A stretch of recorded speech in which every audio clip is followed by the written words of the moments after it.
YouTube के सभी दर्शकों को, प्यारे शिक्षक साथियों, अ, हमारे विद्यालय के प्यारे छोटे नन्हे मुन्ने बच्चों, आप सभी का हार्दिक स्वागत है हमारे यूट्यूब चैनल टीचर्स अड्डा एमपी पर।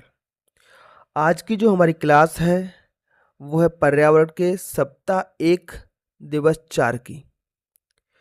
तो चलिए अपनी पेन पेंसिल उठा लीजिए और अपनी वर्कबुक खोल लीजिए। आज हम करने वाले हैं दिवस 4। देखते हैं इस दिवस 4 में क्या है। दिवस 4 में हम जानेंगे पानी के स्रोत। किसके बारे में जानेंगे? पानी के स्रोत और उसके उपयोग के बारे में।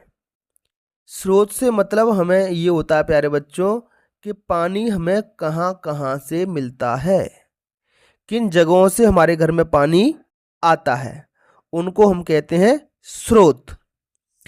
और पानी का क्या क्या उपयोग हम करते हैं? नहाने में, कपड़े धोने में, पीने में, पशुओं को पिलाने में, पेड़ों को देने में, इन सब के बारे में इस दिवस 4 में हम चर्चा करने वाले हैं।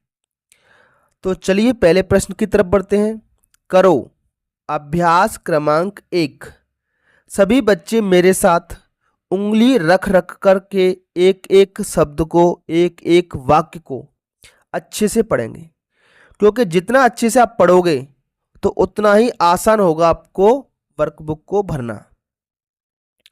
प्रश्न कहता है प्यारे बच्चों, आपके घर में पानी कहाँ से आता है? उस स्रोत का चित्र बनाइए। जहां से हमारे घर में पानी आता है उस स्रोत का हमें चित्र बनाना है। तो मान लो किसी के घर में पानी कुएं से आता है, किसी के घर में हैंडपंप से आता है और किसी के घर में नल से आता है। तो हैंडपंप से आता है तो हैंडपंप का आप चित्र बनाओगे, नल से आता है तो आप नल का चित्र बनाओगे, और कुएं से आ रहा है तो कुएं का। तो चलिए नल का चित्र बनाने की हम कोशिश करते हैं। आपको अपनी पुस्तक में कोशिश करनी है। मान लो आपके घर नल से पानी आ रहा है तो इस प्रकार का नल बनता है। ये इस प्रकार का नल आप बना सकते हो। ठीक है, ये नल को बंद करने के लिए, चालू करने के लिए टोंटी कर दो। तो इस तरीके से आप चित्र बना सकते हो। नल लिख दीजिए, न ल। ठीक है प्यारे बच्चों, और जितना अच्छा चित्र आप बनाओगे उतना अच्छा आपके लिए रहेगा। आप चित्र देख देख करके बना सकते हो। ठीक है, ये नल का चित्र बन गया। चलिए आगे बढ़ते हैं अगले प्रश्न की तरफ। जिन बच्चों ने अभी तक हमारा चैनल सब्सक्राइब नहीं किया है तो प्यारे बच्चों उसको सब्सक्राइब कर लीजिए, और कमेंट बॉक्स में आप मुझे बता सकते हो कि आप हमारा ये वीडियो मध्य प्रदेश के किस जिले या तहसील से आप देख रहे हो। अपना नाम भी हमें कमेंट बॉक्स में आप बता सकते हो। चर्चा कीजिए। रवि के विद्यालय आने पर शिक्षक ने उससे पूछा कि तुम कल क्यों नहीं आए? रवि ने बताया कि मैं कल मेरे चाचा के साथ तालाब पर घूमने गया था, लेकिन तालाब का पानी गंदा था। तालाब का पानी कैसा था बेटा? गंदा। अगर बेटा पानी का कोई स्रोत है जहां से हम पानी पीते हैं या पानी लेकर के आते हैं, अगर उस स्रोत में कोई गंदगी हो ना, कूड़ा करकट डला हो, ठीक है, कचरा डला हो, फलों के टुकड़े डले हो, मांस डला हो, पशु पक्षी डले हो, कूड़ा करकट डला हो, तो इस प्रकार से जो पानी का स्रोत गंदा होता है इसी को हम कहते हैं जल प्रदूषण। क्या कहते हैं? जल प्रदूषण। याद रहेगा प्यारे बच्चों, जल प्रदूषण। प्रदूषण, किसी भी चीज को गंदा करना क्या कहलाता है? प्रदूषण। अगर जल को प्रदूषित कर रहे हैं तो जल प्रदूषण। ठीक है बेटा, इसलिए उस पानी को हम पी नहीं पाए। उसका उपयोग सिर्फ नहाने और कपड़े धोने के लिए ही कर सकते हैं।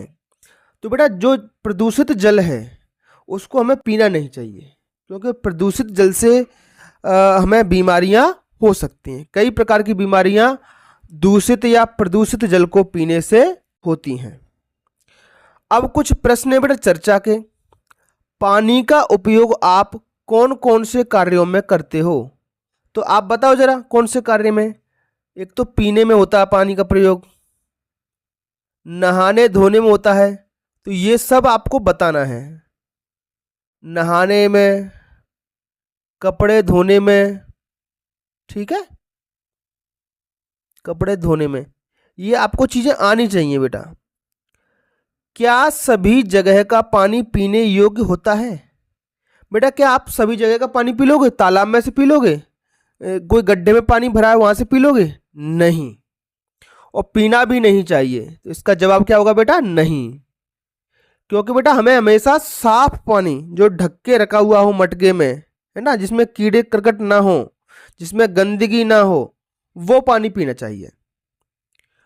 पानी के पीने के पानी को हम कैसे साफ कर सकते हैं? आप बताओ बेटा। बहुत बढ़िया प्रश्न है बेटा। पीने के पानी को हम कैसे साफ कर सकते हैं?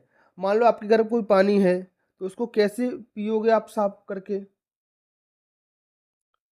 एक तो बेटा गंदा होने ही ना दो।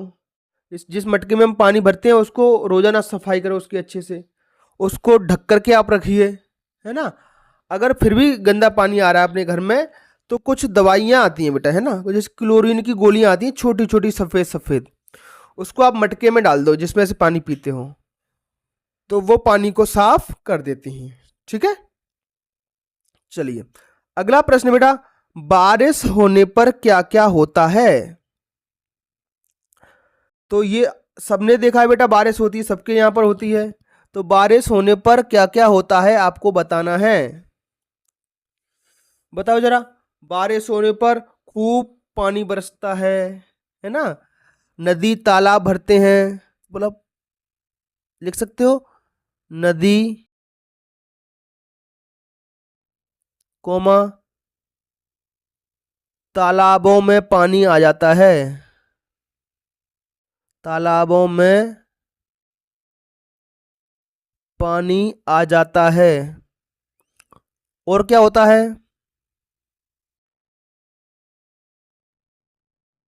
कुएं, कुएं भी भर जाते हैं ना, कुएं पानी से भर जाते हैं,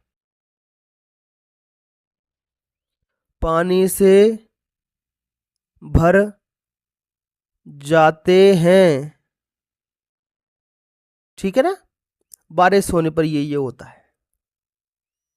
चलिए अगला प्रश्न देखते हैं प्यारे बच्चों। अभ्यास क्रमांक 4, जल के स्रोतों के नाम लिखिए। जल के स्रोत, इस वीडियो की शुरुआत में मैंने आपको बताया था बेटा कि जल के स्रोत क्या होते हैं, जहां से हमें पानी मिलता है।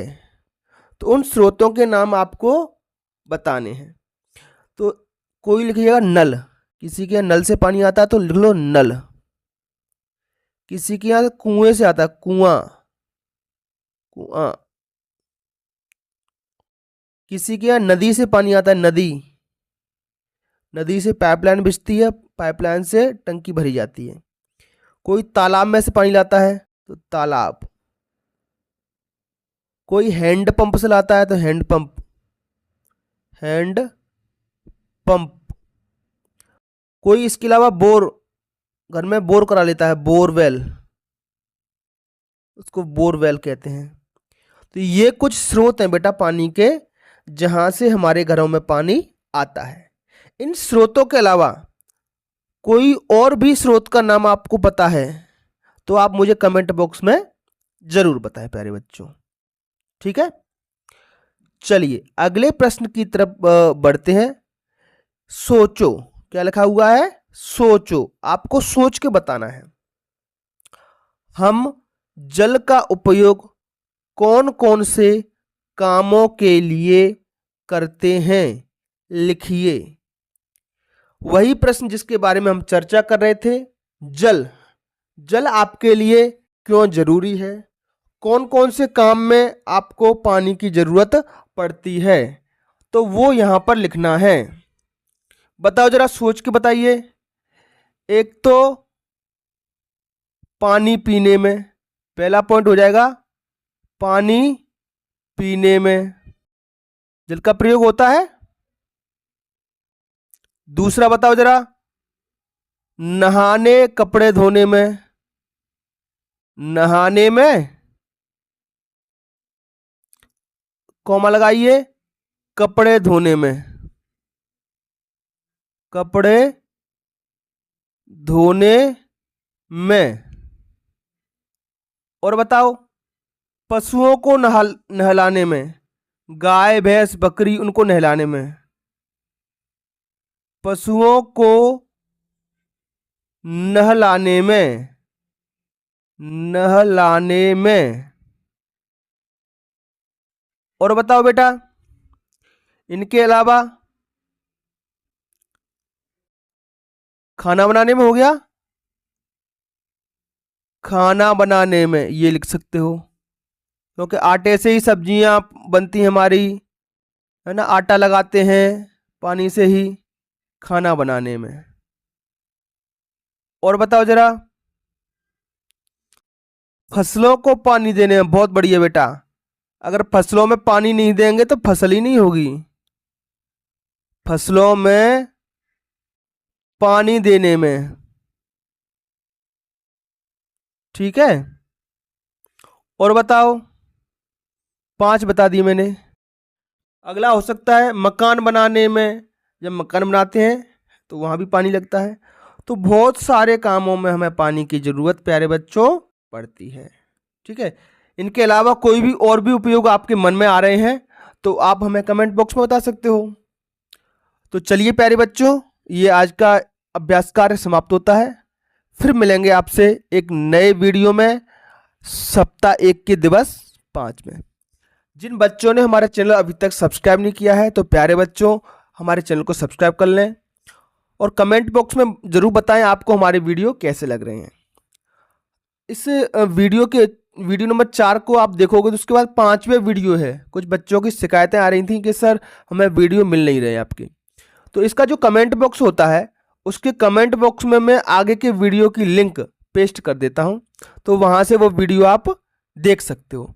तो सारे वीडियो प्यारे बच्चों आपको क्रम से देखने हैं, पहले 1 नंबर का वीडियो, फिर 2 नंबर का, फिर 3 नंबर का, फिर 4 नंबर, 5 नंबर, 6 नंबर, इस तरीके से नंबर डला हुआ है ऐसे, है ना। तो नंबर वाइज सारे वीडियो आप देखेंगे। सभी वीडियो को एक साथ देखने के लिए आप हमारे चैनल की प्ले लिस्ट में जाकर भी देख सकते हो। तो वहाँ पर सब्जेक्ट के हिसाब से, जैसे पर्यावरण है तो पर्यावरण के एक 4th क्लास पर्यावरण EVS इस तरीके से प्लेलिस्ट बनी हुई है। तो वहाँ से आपको पर्यावरण के सारे वीडियो एक लाइन में मिल जाएंगे। इसी तरीके से गणित के भी मिल जाएंगे, हिंदी और अंग्रेजी के वीडियो भी आपको मिल जाएंगे। इसके साथ साथ कक्षा 3 के लिए भी प्लेलिस्ट बनी हुई है, तो वहाँ पर आपको हिंदी गणित अंग्रेजी कक्षा 3 के मिल जाएंगे। कक्षा 6, 7, 8 के बच्चों के लिए भी हमने प्लेलिस्ट और वीडियो बना रखे हैं। तो चलिए बच्चों, फिर मिलेंगे एक नई क्लास में, तब तक के लिए आपका दिन शुभ हो। Have a nice day.